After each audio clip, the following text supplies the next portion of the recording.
ఇక్కడ డివోర్స్ కోసం అప్లై చేసిన ఆ అమ్మాయిల్లో ఎంతమంది వాళ్ళ డబ్బులతో పెళ్లి చేసుకున్నారో అడగండి మ్యామ్. వాళ్ళకి నచ్చిన ప్రతి ఒక్క విషయాన్ని ఎంతో క్షుణ్ణంగా గమనించి చేసి ఈ రోజు వరకు వాళ్ళ తల్లిదండ్రులు అప్పుల్ని కడుతున్నారు.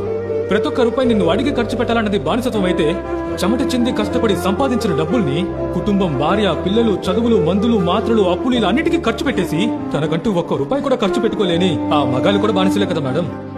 నువ్వు సంపాదించిన డబ్బుని నేను ఖర్చు పెట్టుకోలేకపోతున్నానన్న దానికన్నా నేను సంపాదించుకున్నది నేనే ఖర్చు పెట్టుకోలేకపోతున్నానన్నది ఎంత దారుణంగా ఉంటుందో చూడండి మేడం. ఇందులో మగాళ్ళకి ఫైనాన్షియల్ ఇండిపెండెన్స్ ఎక్కడుంది మ్యామ్?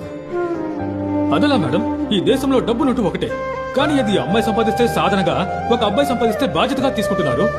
నువ్వు మగాడివి, నేను ఆడదాన్ని, నువ్వెందుకు నాకు లేచి సిటీ వాళ్ళ బస్సులో కూర్చో, నువ్వు నేను సమానం అని చెప్పడమే మ్యామ్ ఫెమినిజం. నువ్వు మగాడు, నేను ఆడదాన్ని నుంచున్నాను చూడు లే, ఇలా చెప్పడం సూడో ఫెమినిజం. ఇక్కడ పురుషాధిపత్యానికి స్త్రీ ఆధిపత్యానికి అంత పెద్ద తేడా ఏం తెలియడం లేదు మ్యామ్ మాకు. నిజం చెప్పాలంటే ఈ పెళ్లి విషయంలో ఈ 50-50 అనే విషయమే లేదు మ్యామ్. నేను వంట చేస్తాను, నువ్వు అట్లు తోము, నేను ఇడ్లీ చేస్తాను, నువ్వు పచ్చడి చెయ్యి. అసలు 50-50 ఇది కాదు మ్యామ్. ఒక మగాడు తన కుటుంబం కోసం తన వయసుని ఎవరని పూర్తిగా త్యాగం చేసి కొద్ది కొద్దిగా ఒక అందమైన లోకాన్ని తయారు చేసుకుంటాడు.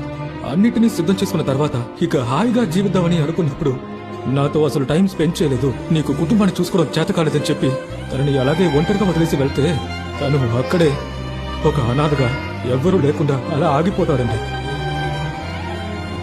ఇక్కడ అందరూ నేనెందుకు తగ్గాలి నువ్వు అడుగుతూనే ఉన్నారు. పెళ్లి జీవితానికి అందమేంటి మేడం? ఒకరినొకరు అర్థం చేసుకోవడమే కదా.